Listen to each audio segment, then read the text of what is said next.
Hi, my name is Tommy Osmena. Some of you may know me as the mayor of Cebu.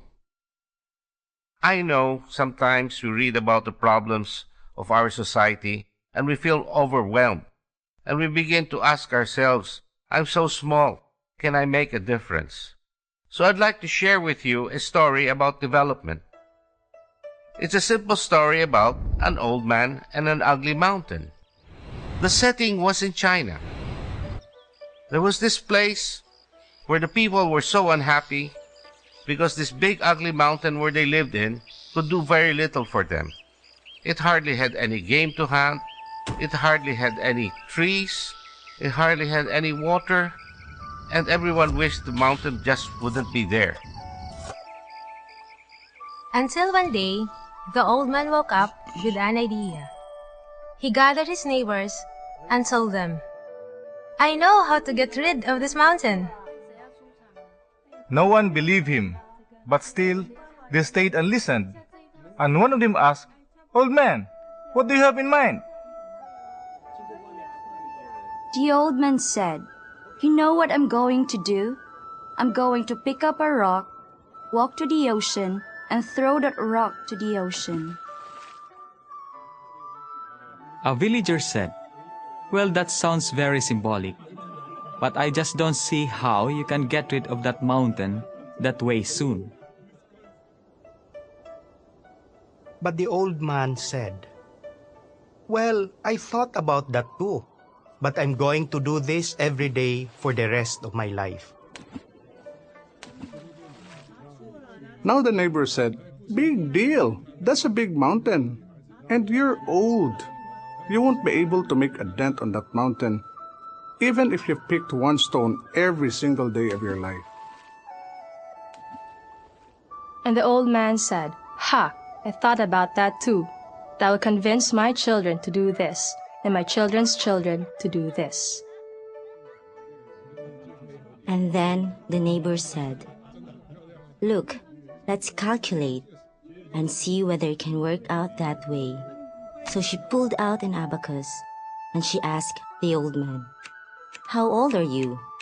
How long are you going to live? How many children do you have? How old are they?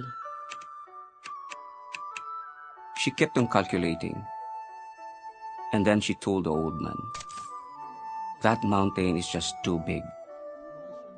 Even if all your children helped you, and your children's children, you won't be able to get rid of the ugly mountain.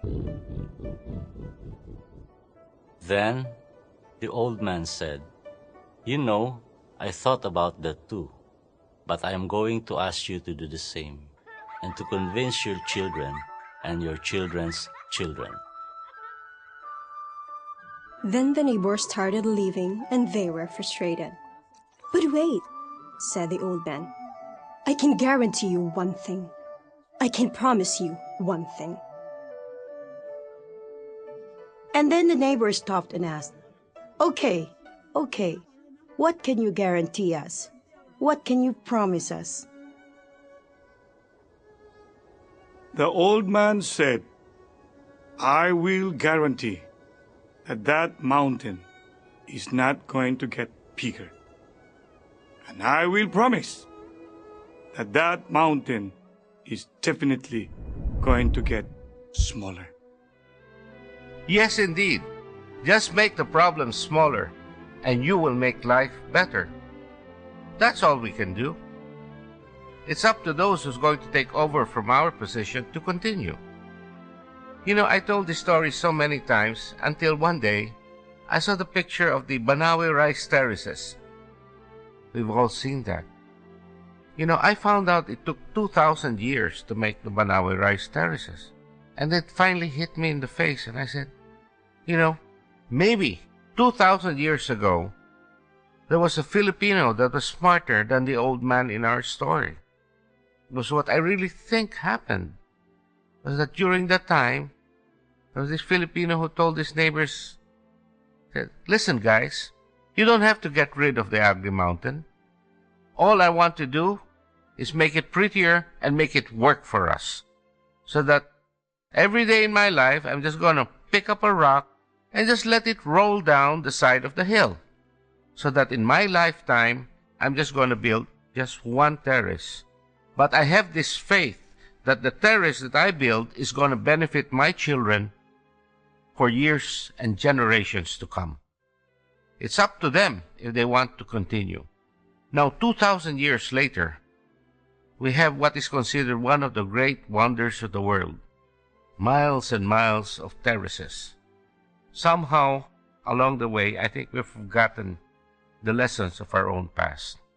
But even more is that as I look around, hey, development is happening all around us. Open your eyes. Every time a teacher tells a child, 1 plus 1 equals 2. And 2 plus 2 equals 4.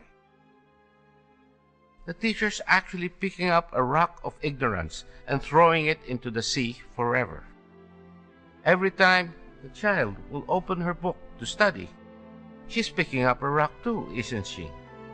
And every time the parents of that child would sacrifice so that child can stay in school, they're picking up their rocks too. Look around. It's happening. You are making the difference.